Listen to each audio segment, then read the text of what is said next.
Good morning and welcome to the Sunday celebrations here for the Centers of Spiritual Living Denver. We are a loving and prospering community here in the heart of Capitol Hill and online.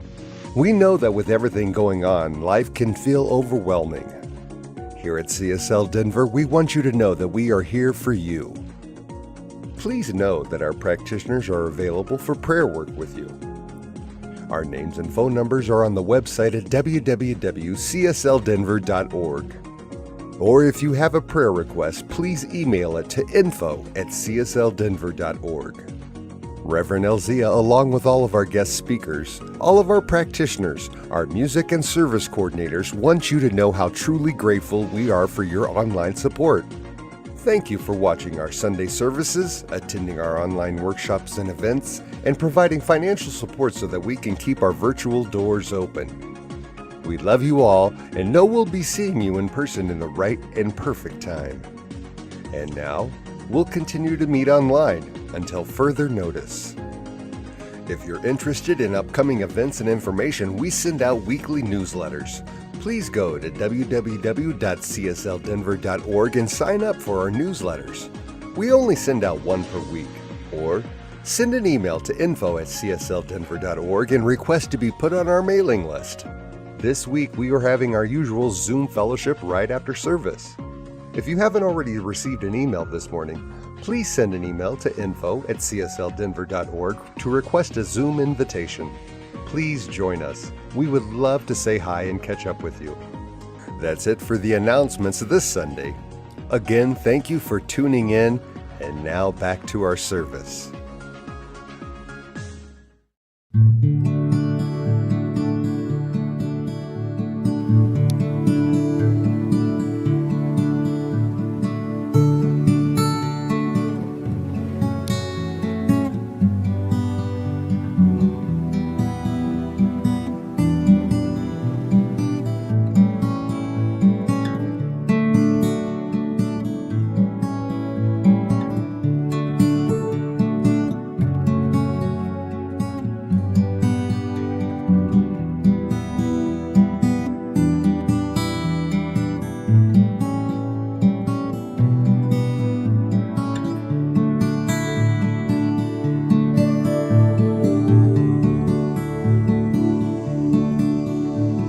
Surely the presence of God is in this place.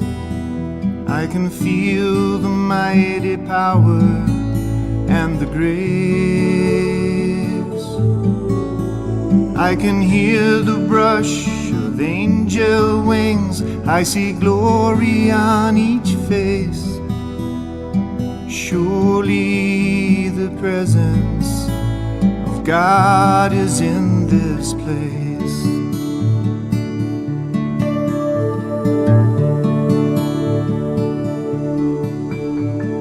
Surely the presence of God is in this place. I can feel the mighty power and the grace. I can hear the brush of angel wings. I see glory on each face. Surely the presence of God is in this place.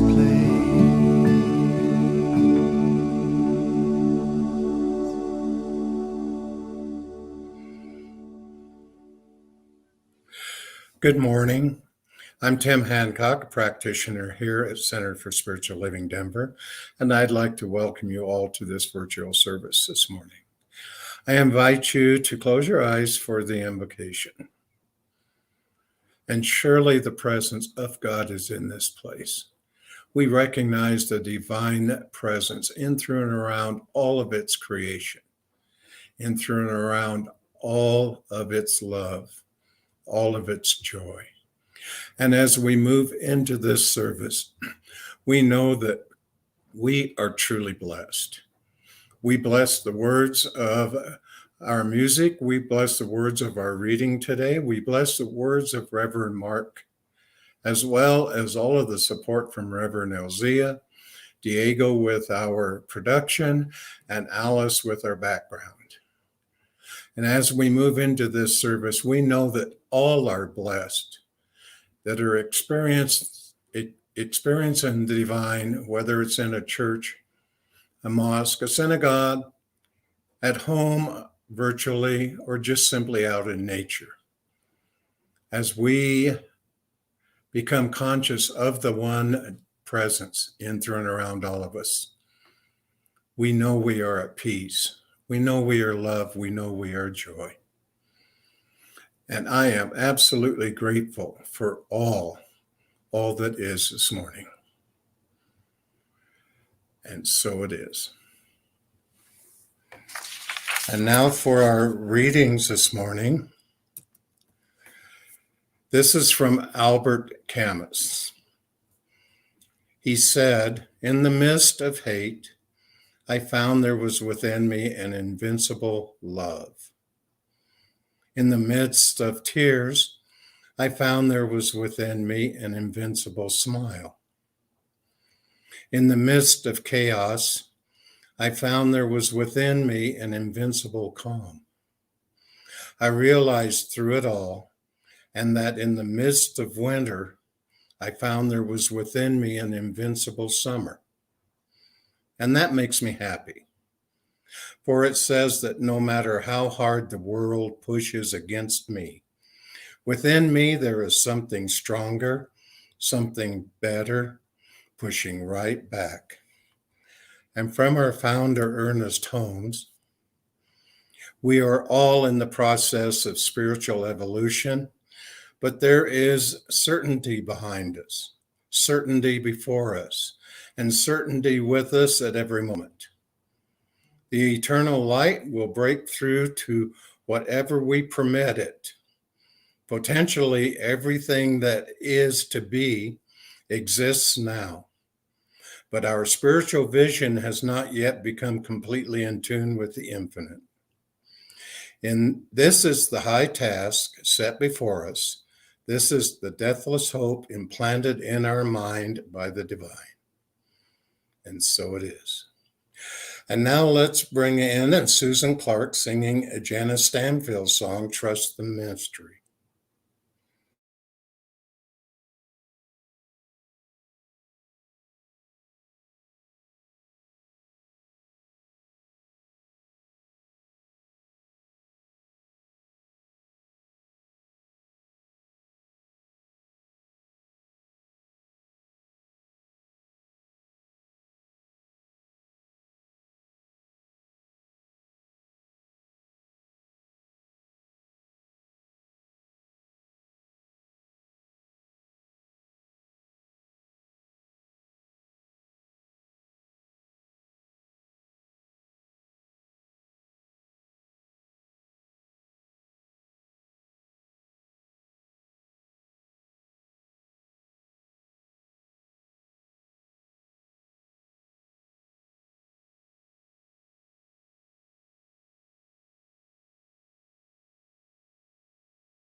mistake.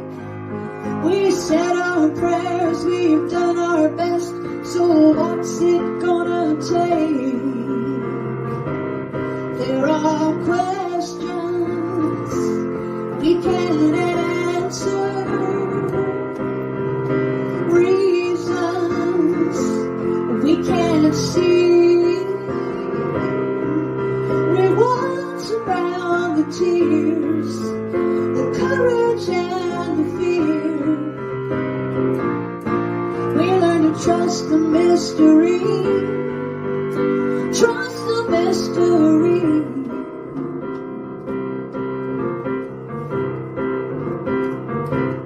Life will be what it will be. Trust the mystery. Set your mind and spirit free. Trust the mystery. Be who you were born to be. Trust the mystery. The only choice that I can see. Trust the mystery. There are questions we can't answer, reasons we can't see. It was around the tears, the courage and the fear. You learn to trust the mystery, trust the mystery.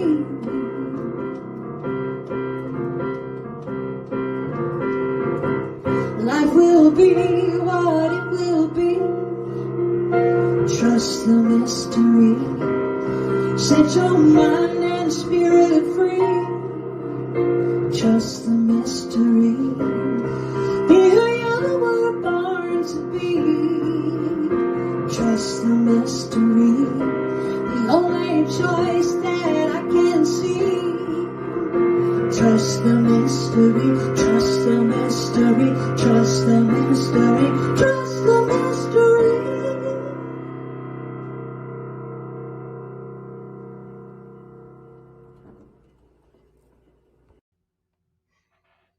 Good morning, everybody. It's great to be back with you. And we are trusting the mystery that we've resolved the issues that were on Facebook a few moments ago. I understand some of you might not have seen all of that music video, but it is all working out and right in divine order. And we are here with you today with a talk that's entitled Exploring the Mystery.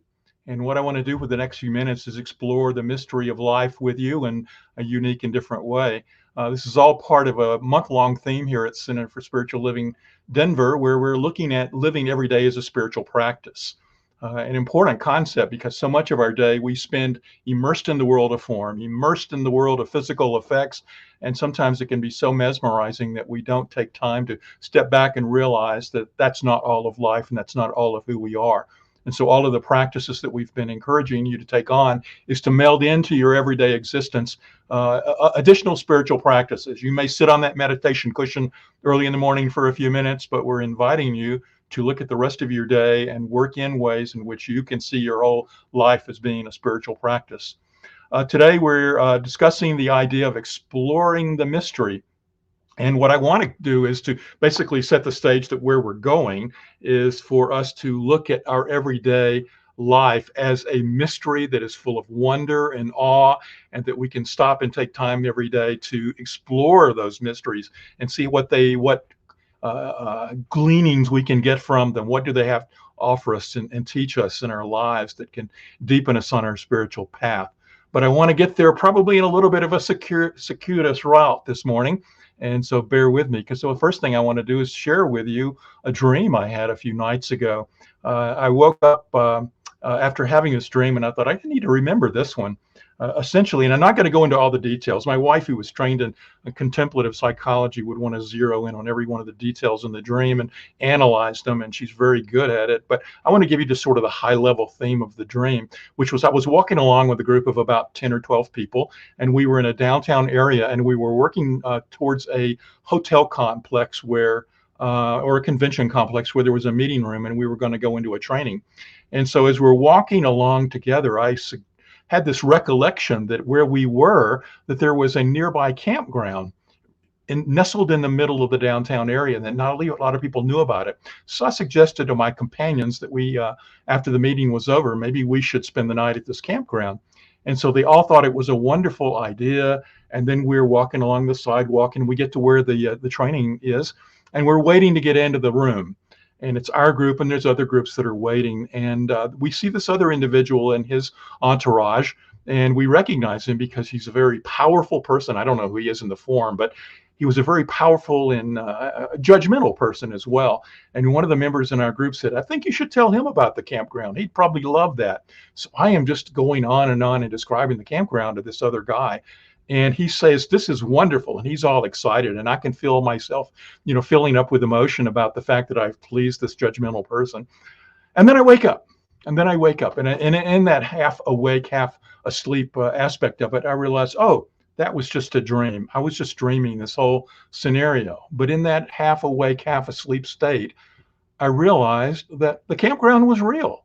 That I really knew the campground. I knew where it was, and I had been there before, and it was just it was a wonderful place that not too many people knew about. And then I fell back asleep. And then later I woke up again. And I woke up and I remembered the prior dream, and I remembered the state of feeling that the campground was real. But now when I really woke up, I realized the campground really wasn't real. There was no campground like that, at least in the form of physical everyday life. And I wondered about that state of feeling. Why did I feel like it was real when I half woke up? It's interesting. I've had dreams like that all through my life of times that you have a dream where you feel like you wake up and parts of it are real. There's one recurring dream that I have where I am going to a house in multi-levels that's on a sloping hill, so that you can enter it from anywhere from a ground level because it's on the hill. But the higher level floors are more finished than the lower level floors, which seem to have been used at one time, but they're not in any kind of current state that you'd want to stay in them. It's funny, that dream just comes up periodically over and over, but every time I have it, I have that feeling that that house is real, that there is something in physical reality about that house. It's interesting how these dreams point to the sense of mystery that we live in. Some of the dreams that have been the most interesting to me, and I've had maybe 4 of these dreams, are something that I would consider lucid dreams. The difference between a regular dream and a lucid dream to me is that in a regular dream, you feel like you're traveling along in a movie, that the events are happening, but you're just sort of along for the ride. The story is unfolding right there in front of you, and you're watching it as it experiences in your dream. Whereas a lucid dream has this unique characteristic that, 1, you recognize you're dreaming, and 2, you have ability to control the actions in the dream. Now, I'd read about these before and thought these were kind of exciting, but the first time I had one, I really was aware of the fact that I was in this dream. And somebody had told me at one time that if you feel like you're in a lucid dream, look down at your hands and see if you can actually make the movement of looking at your hands and actually physically move your hands. And so I did that in the dream, and it worked. And I thought, wow, this is so cool. This is the most wonderful experience that I could have. And I said, I wonder if this wall that is next to me, what would happen if I put my head through that wall? So in the dream, I did that. I consciously stuck my head through the wall. And as I moved through this wall, because I was like in a hallway area, as I put my head through the wall, I opened up into this space where the universe just expanded. I was like out in space, and you could see all the stars and the galaxies and everything flying by. And you had the sense of being, in one with the universe, and that the wall was keeping me from experiencing the vast oneness of life. And all I needed to do was to put my head through that wall. And there was the answer to the mystery. I've had several lucid dreams like that through the years, and whenever I have them, they are so exciting and moving. And I've read books about trying to, foster that experience of a lucid dream, and not with a lot of success. But I've had a number of them now that I know that they really are pointing me to something greater and grander. It's interesting. You said, why is he talking about all these dreams? I thought we were going to talk about the mystery. Well, there's a lot of things in this that I think that are really pointing at the mystery. One of them is, why do we dream? What is that feeling of, and we all have that experience of dreams and then wake up and think that was a dream. Some of us probably have those experiences of dreams where we felt like, well, yeah, most of it was a dream, but this part over here was real. Can you relate to that? And probably some of us have all had this lucid dream experience, which to me is also sort of pointing at the experience that we're having here in physical form, where we are, and as I often say in my talks with you, we are spiritual beings having a material world existence. We have one foot in the material world and one foot in the spiritual world. And so sometimes when we're in the dream-like state of going along like it's a movie, that's much like our everyday experience in the material world. But sometimes we wake up and we realize that we have control, that we can stick our head through the wall or look down at our hands, that we have conscious choice.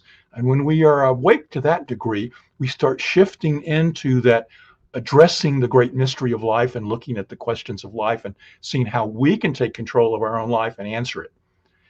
I've recently been reading a lot about a book that was published in 1908, written under the name Three Initiates, but it was really by a New Thought author by the name of William Walker Atkinson. It was called The Kabbalion. Many of you have probably heard of this book. And I've done a whole series of blogs recently on my Conscious Bridge website, which tie the Kabbalion to the science of mind. And there's a lot of connection between the two. I invite you to go look at the blogs. But the point I really wanted to make from this is that the Kabbalion speaks to the fact that everything is a polarity, and that our experience of this material world and our experience of the spiritual world is not an either or kind of thing.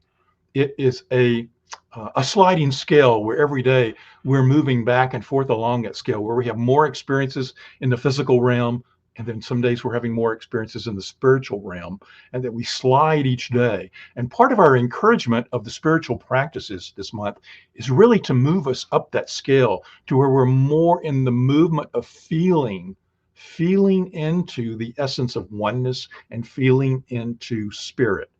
This book, the Kabbalion, and this principle of polarity, and this fact that we spend part of our time in what's called the relative realm of humanity and the physical world, or we're in the absolute realm of spirit, that we slide along and move between the two poles. The idea is to find that place where it's proper for us, where we're exploring the mystery of the absolute realm while still staying anchored in the realm of form to navigate through this lifetime.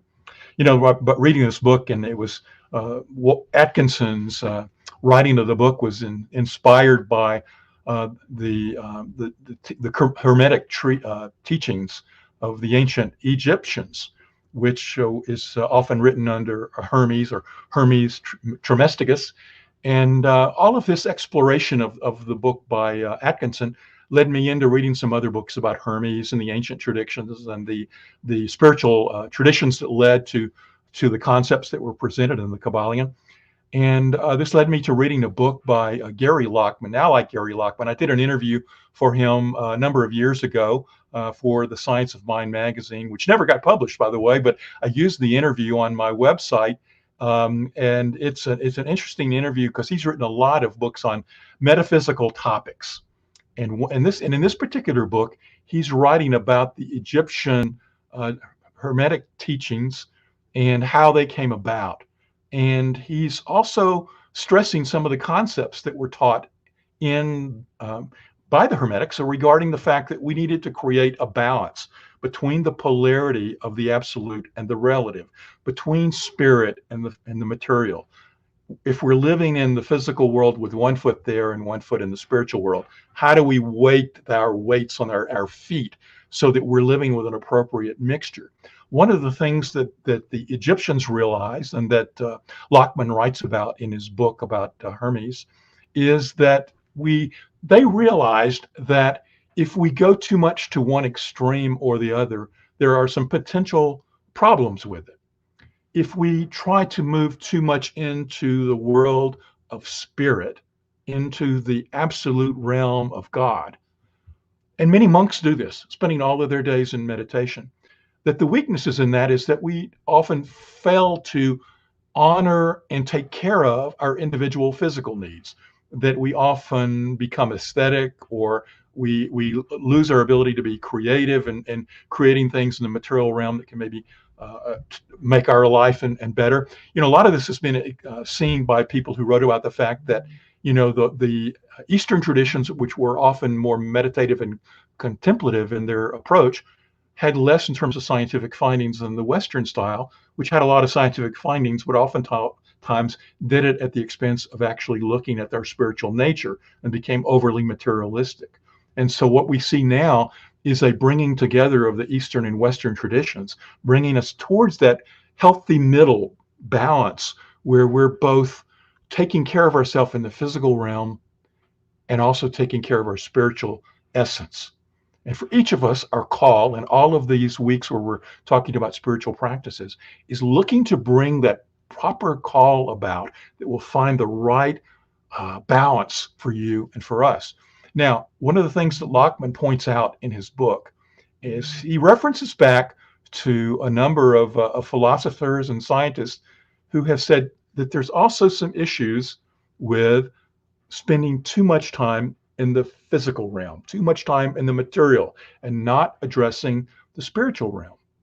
And that one of the things I really liked in this book was he talks about Aldous Huxley and the Doors of Perception book that he wrote back in the 20th century, and where he and other people have made this statement too, is that in the physical realm, our brains, our physical brains, are not so much an object that is bringing about and creating consciousness, but instead our brains are what are called a limiting valve, that this vastness of the universe that I experienced when I stuck my head through the wall in my lucid dream, that there is this vastness of oneness, that if we were continuously in that state of knowing everything that was at every time in all places, it would be overwhelming to us to live in that state continuously.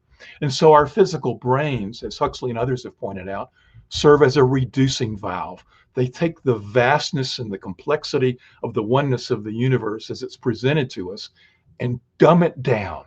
They take it to a lower level and only present through our senses that which is needed for us to experience and to grow and evolve through this physical life. Of course, there is a downside to that reducing valve, that natural tendency of our brains to dumb down the universe into a sense of us only feeling and knowing limited sensory input. And that is, if we live too much in that, then we have the downside being boredom and meaninglessness. Lockman writes it this way in his book. He says, although the brain's reducing valve works very well in helping us stay alive on the surface of this particular planet, it also produces some unhelpful side effects.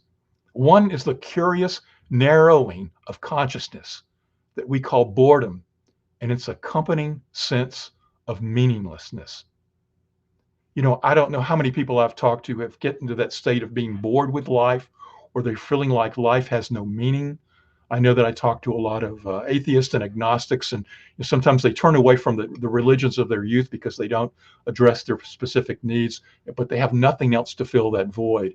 And when they look at the world simply through the eyes of materialistic life, and seeing only matter and physical stuff as being the true reality, after a while it becomes a sort of a nihilistic type of thinking where you get bored with this existence and you also feel there's no meaning to it.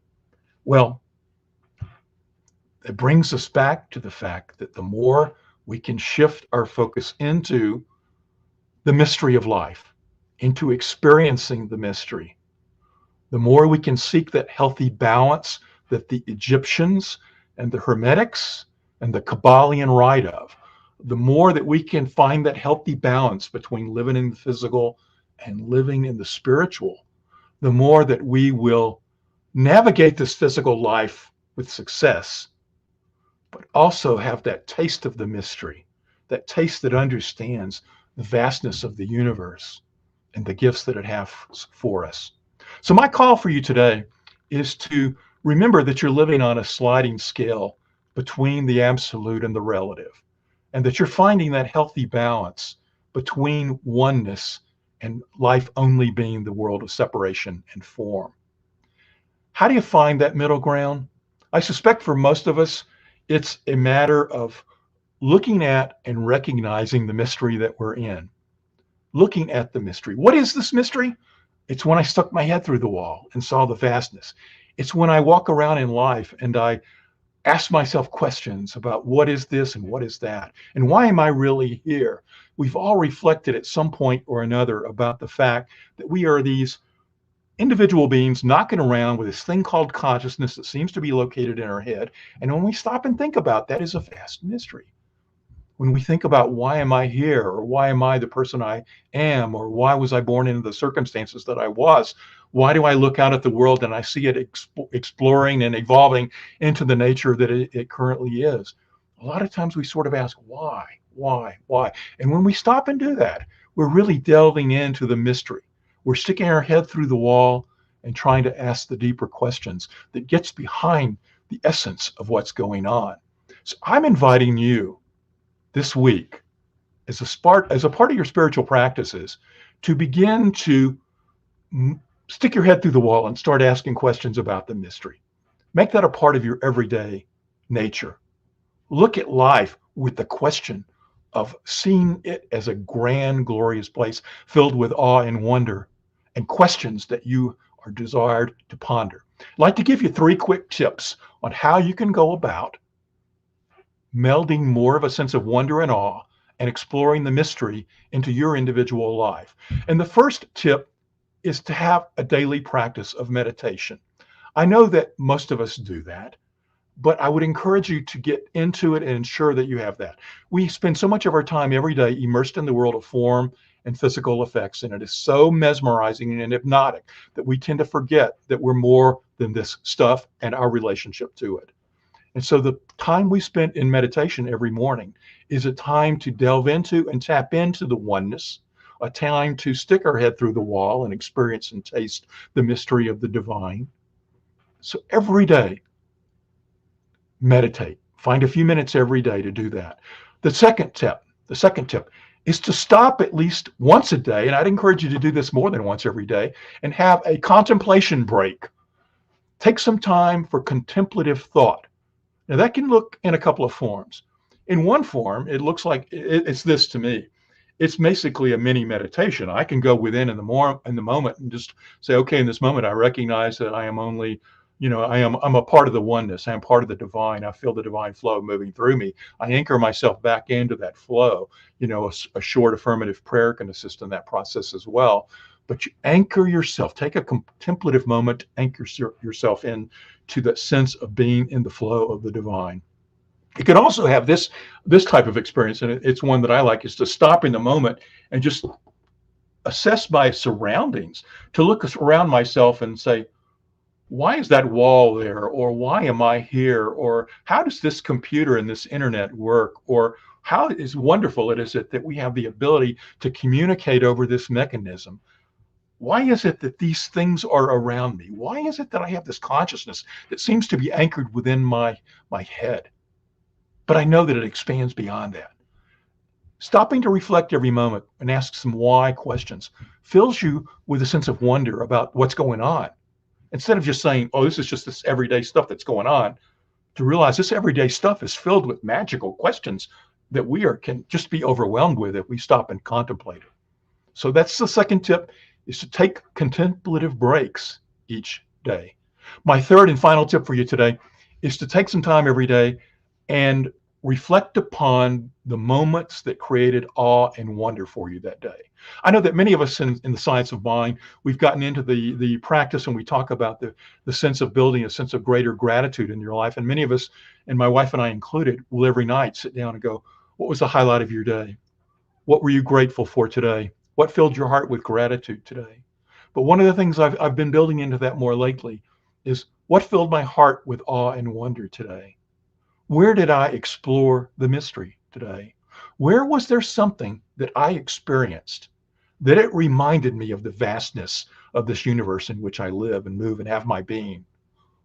Was it something I read, an experience I had with another person, the love I felt when I looked at and played with my dog, the moment that my wife came home from work and we embraced? There were moments that were just filled with awe.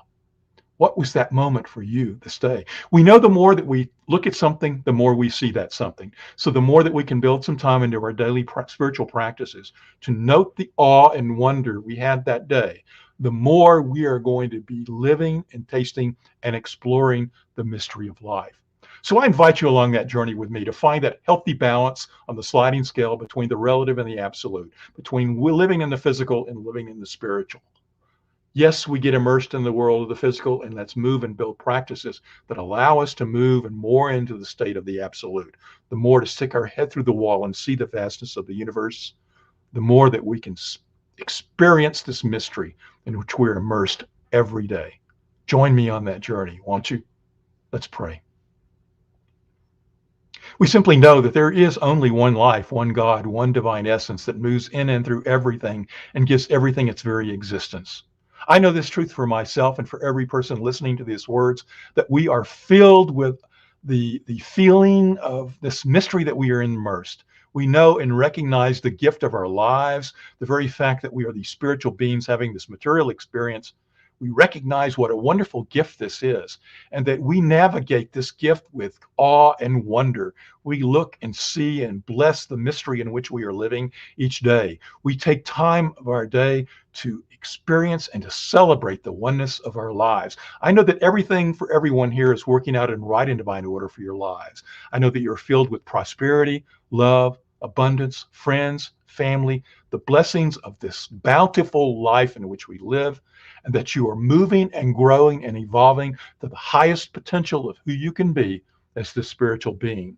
And so for all of this and so much more, including all religions, all faiths, and especially Centers for Spiritual Living, New Thought, Center for Spiritual Living, Denver, I just bless all of these faiths and traditions, knowing that everyone in their own way is exploring that divine mystery and are open to growing and being themselves.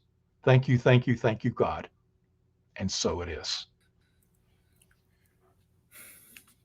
And so it is.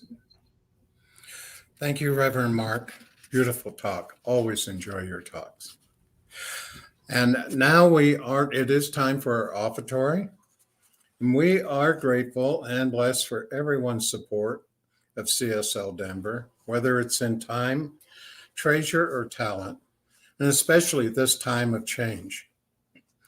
Whether this is your first time joining us, or if you're a returning community participant, we want to thank you for your continued financial support of the important work we're striving to provide.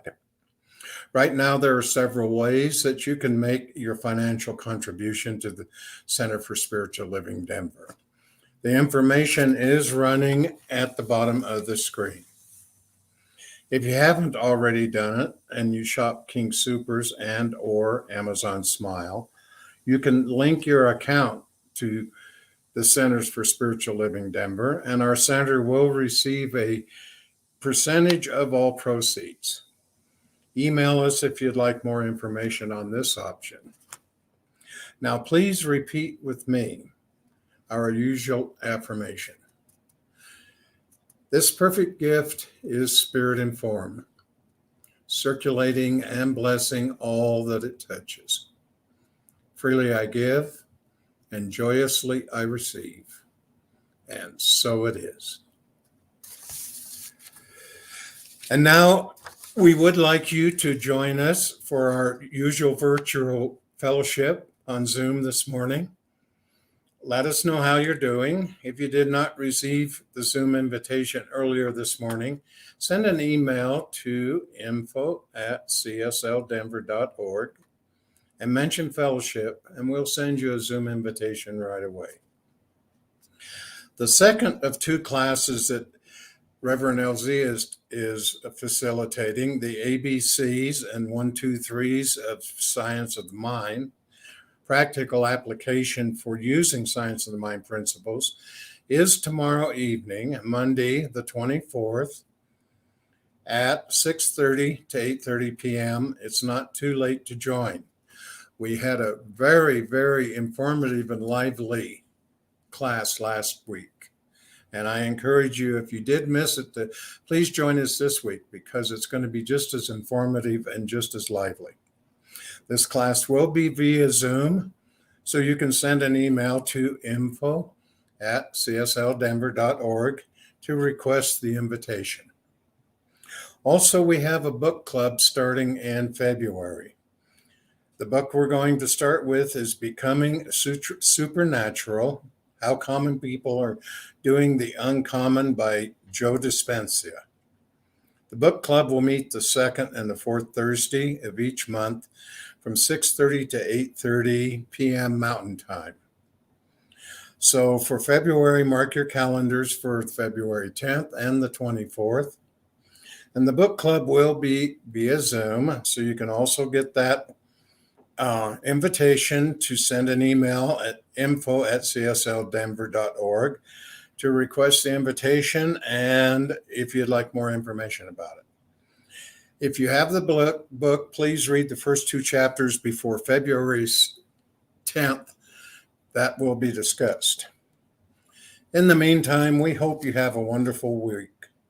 And we affirm right here and right now that 2022 is blessed and perfect in all that it is. We love you and miss you. Please take care of yourself. And now we close out with I release and I let go. There was a time in my life, thought I had to do it all for myself. Didn't know the grace of God was sufficient. I didn't know the love of God was at hand.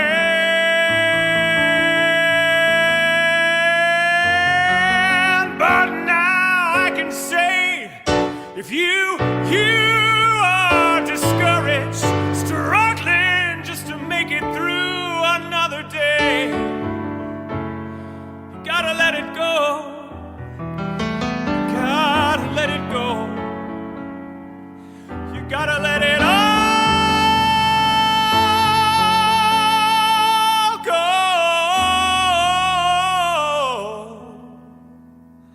And this is what you have to say. I release and I let go. Let the Spirit run my life, and my heart is open wide. Yes, I'm only here for God. No more struggle, no more strife. With my faith I see the light. I am free in the Spirit. Yes, I'm only here for God. I release and I let go.